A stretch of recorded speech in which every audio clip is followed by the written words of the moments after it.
C'est l'heure des Jeux de Paris, ravi de vous retrouver comme chaque soir, en bonne compagnie comme toujours. Bonsoir Sylvain Henry. Bonsoir Benoît. Bienvenue au menu ce soir. Léon Marchand, le jour d'après. Félix Lebrun, direction les demi-finales. Et pourquoi pas le grand soir pour Simone Biles. On va voir tout ça dans la prochaine demi-heure. Une seule médaille. Aujourd'hui, on commence, c'est la tradition, avec les médaillés du jour côté français.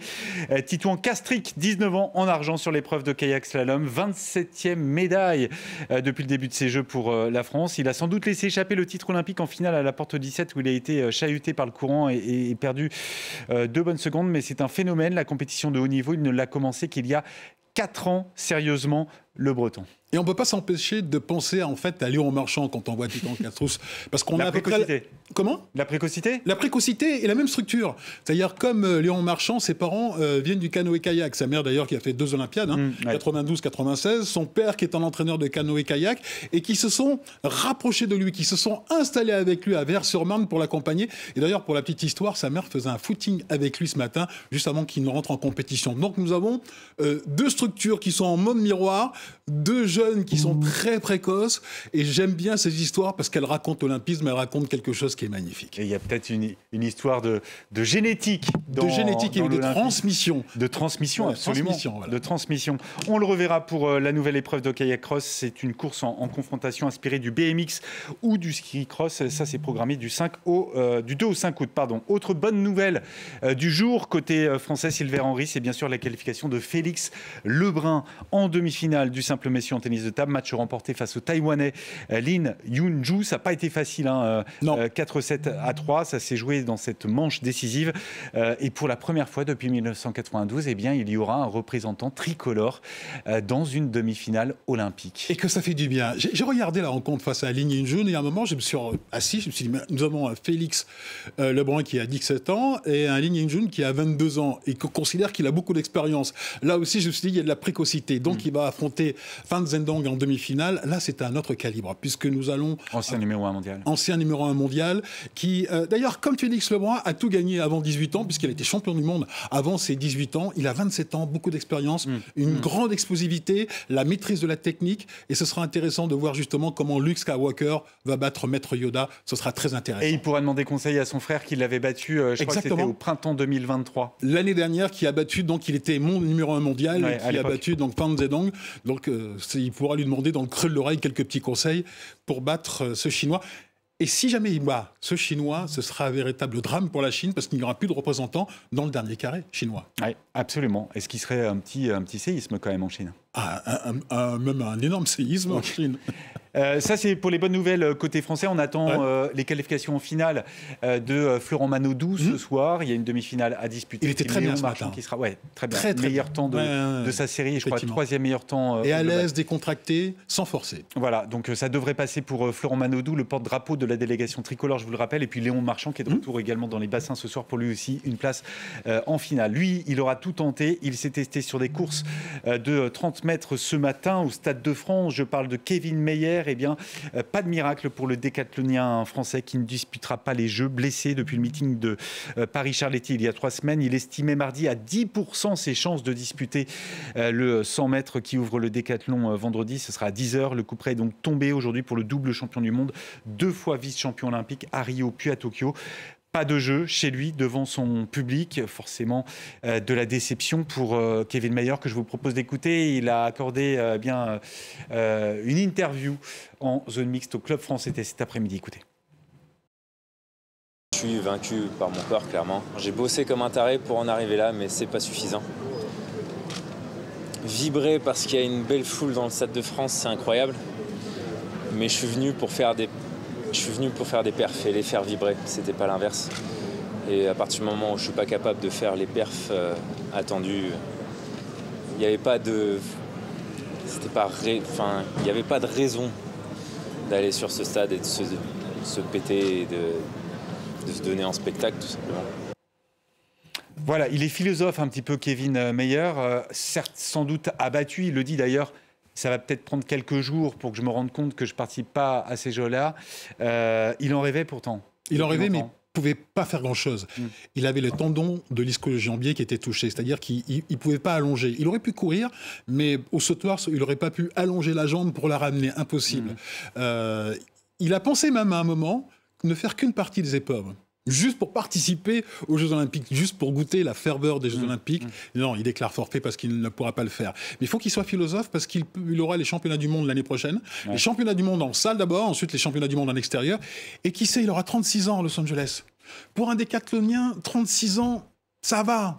On peut encore faire des choses, on peut encore être présent. Il n'aura pas Paris, mais il peut encore goûter à la ferveur olympique. Alors il y a une chose qui est sûre, Sylvain Henry, c'est que c'est quand même un sacré coup dur pour la délégation pour la délégation française. Alors déjà, qu'on a quelques inquiétudes sur le nombre de médailles en ce qui concerne l'athlétisme, parce que pour l'instant, on est sur un nuage. On est à 27 médailles, c'est ça ?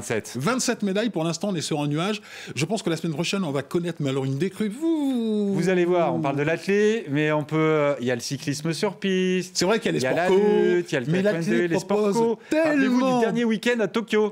Mais l'athlé propose tellement de médailles qu'avec les Américains, les Jamaïcains, les Africains de l'Est en fond, demi-fond, on va avoir une bascule qui fait qu'on va descendre un tout petit peu. Je dis bien un tout petit peu pour vous rassurer, mon cher Benoît. L'objectif, on le rappelle, c'est le top 5 pour cette équipe. Mais on y sera. Là, parti comme ça, on y sera. Cette équipe de France.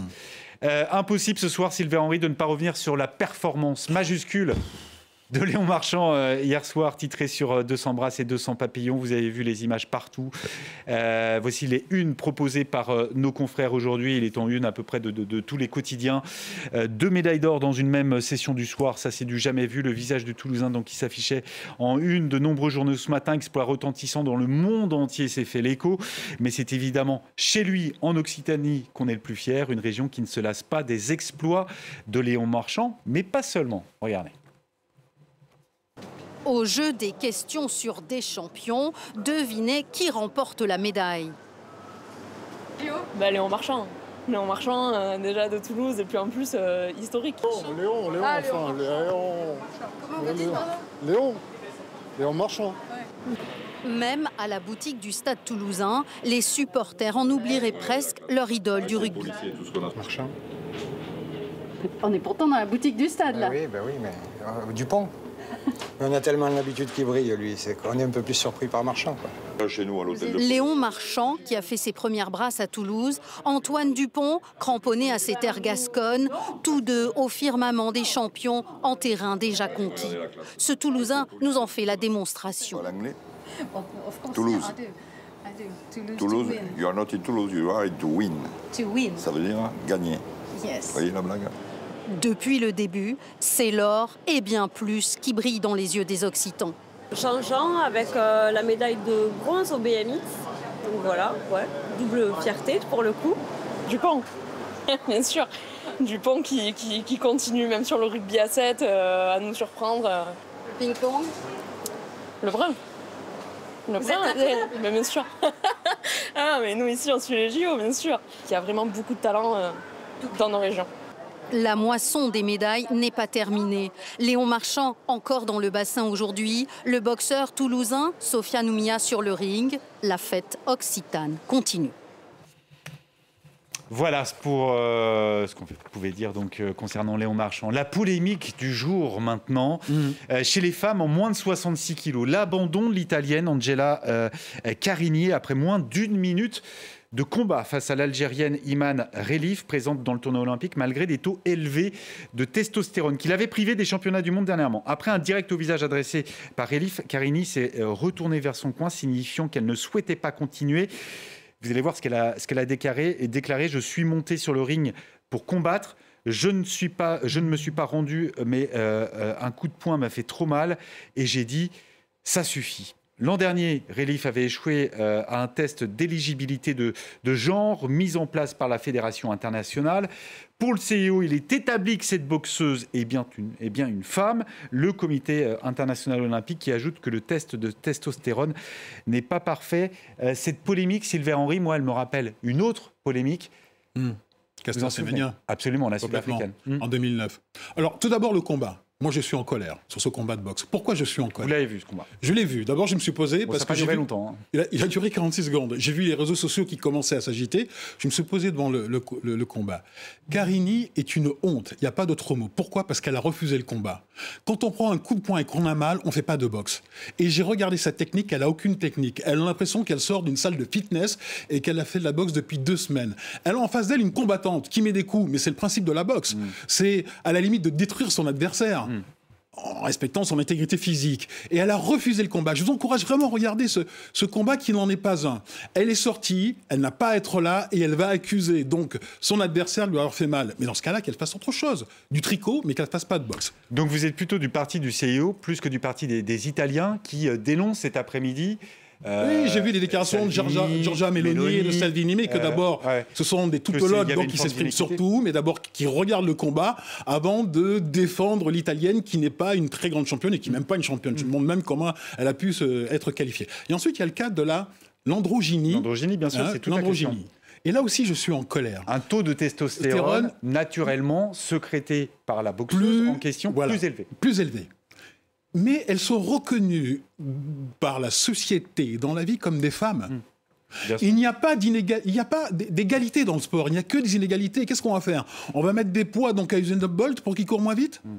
On va demander à Teddy Riner de se couper un bras pour qu'il soit moins fort.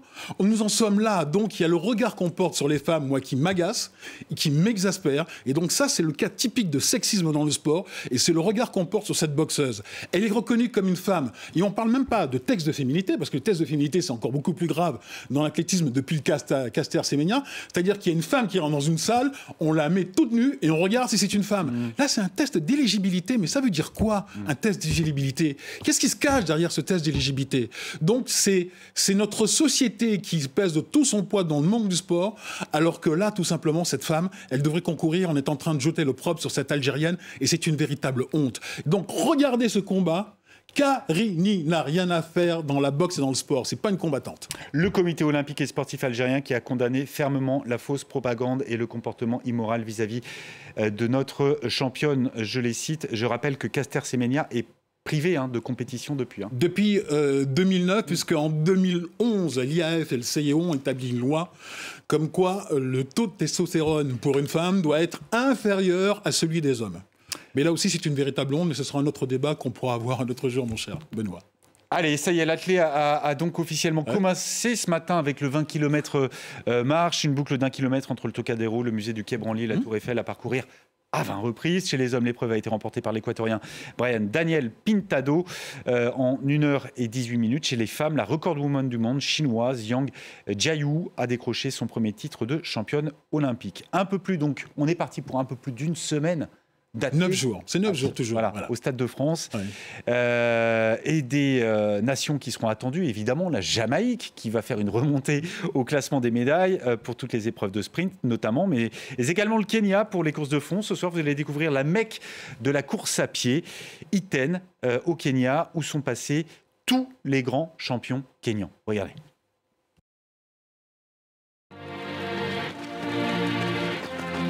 C'est un village qui vit au rythme des foulées. Des dizaines de coureurs qui s'entraînent ici en permanence.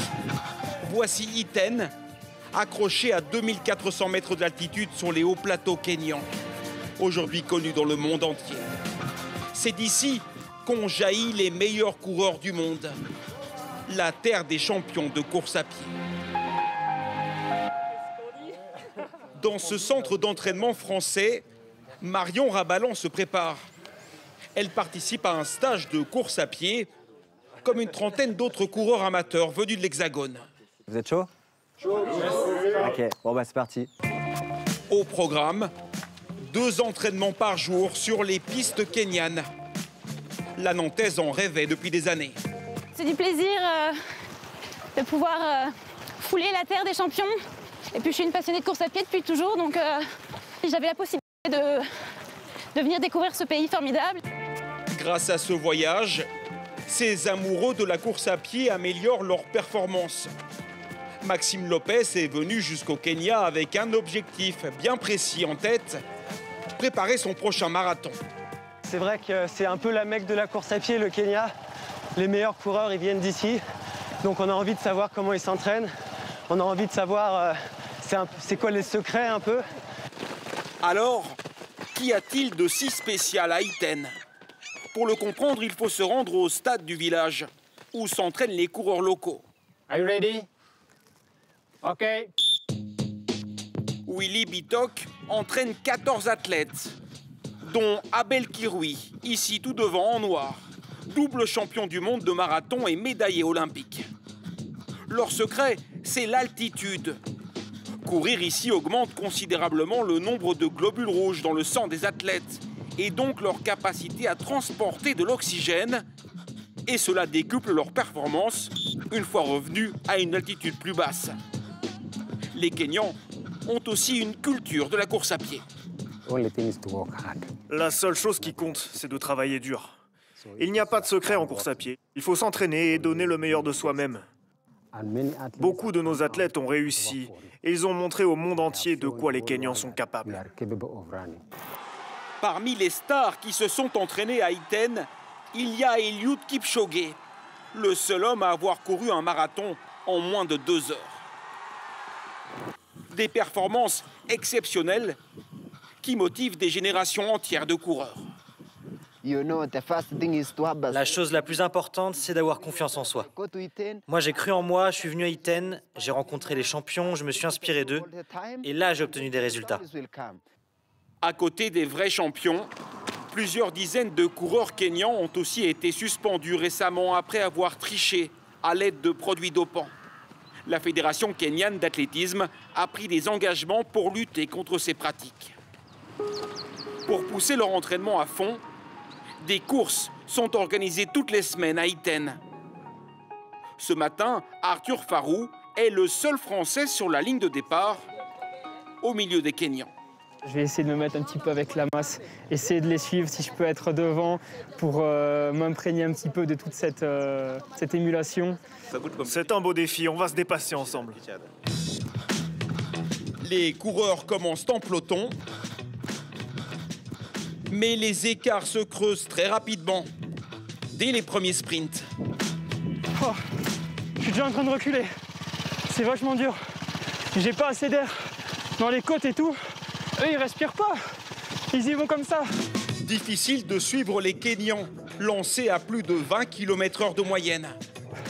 À mi-chemin, Arthur jette l'éponge, épuisé. On comprend tout de suite pourquoi ils sont devant sur les courses, quoi. Ils sont habitués à faire ça, ils le font chaque semaine. Du coup, en fait, ils sont rodés, quoi. Et c'est pour ça que quand ils viennent en Europe, ils chopent toutes les médailles, quoi.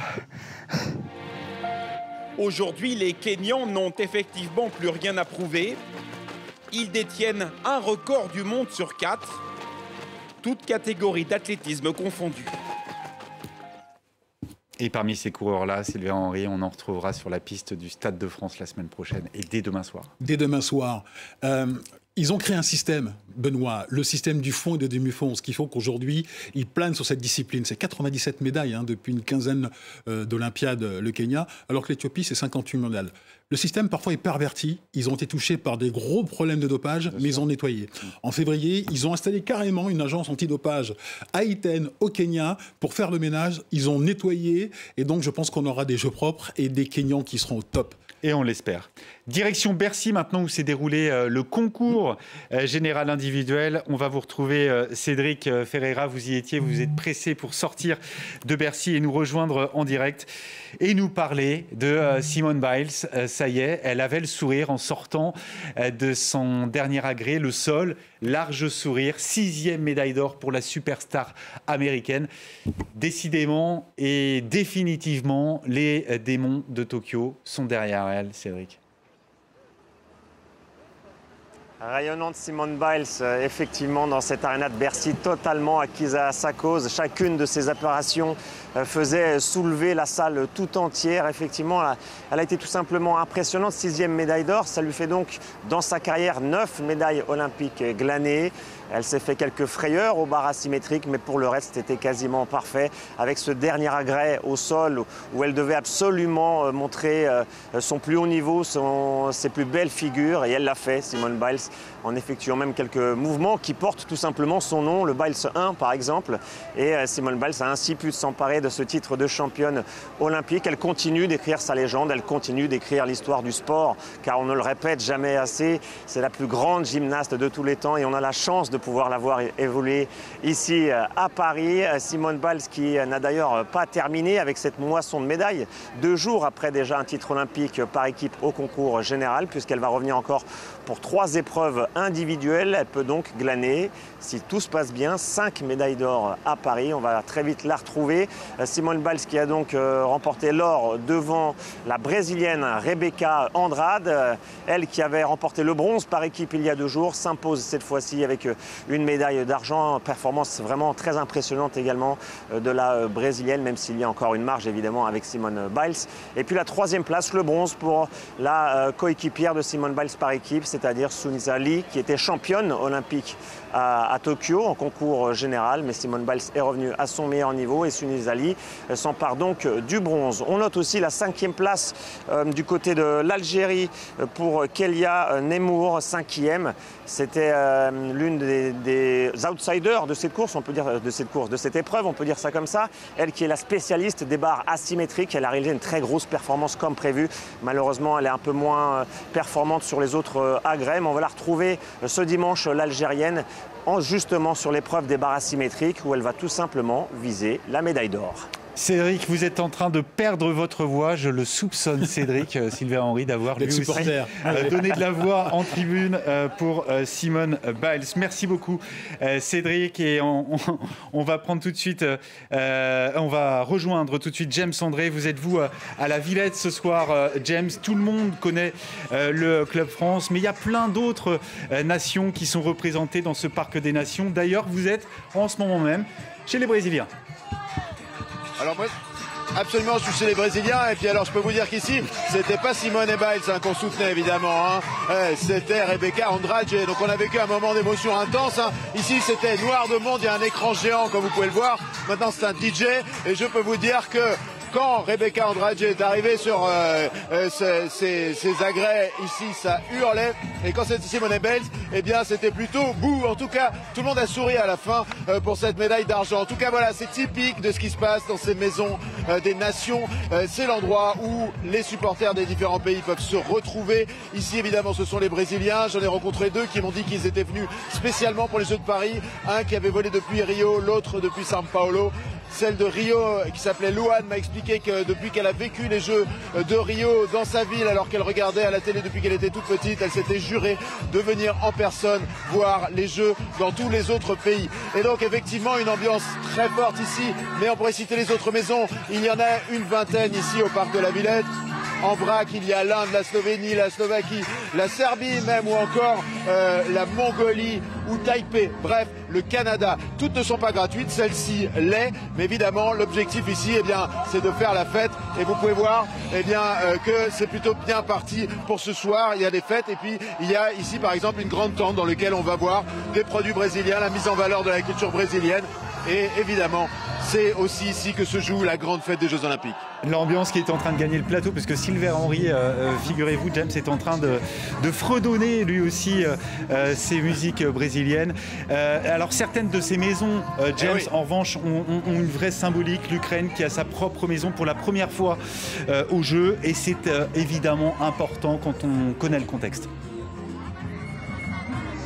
Oui, alors évidemment, l'Ukraine a sa maison. C'est la première fois effectivement que le pays a sa propre maison olympique. Elle a été financée en grande partie par le ministère des Sports français d'ailleurs, qui voulait montrer son soutien à cette nation évidemment, qui est en guerre, qui est en deuil, en difficulté évidemment, et qui a quand même réussi à envoyer 140 athlètes à ces Jeux Olympiques. C'est moins qu'aux Jeux de Tokyo, il y en avait 155, mais malgré tout, malgré la difficulté, ces athlètes ont pu s'entraîner, ont pu venir et sont en train de disputer les épreuves. Je vous propose d'écouter le porte-parole du ministre des Sports ukrainien que j'ai pu rencontrer cet après-midi avec l'équipe. We have a really huge team, Nous avons une très grande équipe de héros. 140 athlètes concourent et représentent l'Ukraine aux Jeux Olympiques de cette année. Tous sont des héros et ils montrent au monde entier leur volonté de gagner. Pour nous, le fait d'être ici est déjà une victoire. Lorsque l'invasion à grande échelle a commencé, personne ne croyait que l'Ukraine resterait debout, ni même qu'elle participerait aux Jeux Olympiques. Mais la volonté ukrainienne de gagner a prouvé que l'Ukraine reste debout. Nous sommes ici et nos ennemis n'y sont pas. Et cela, nous l'apprécions vraiment. Et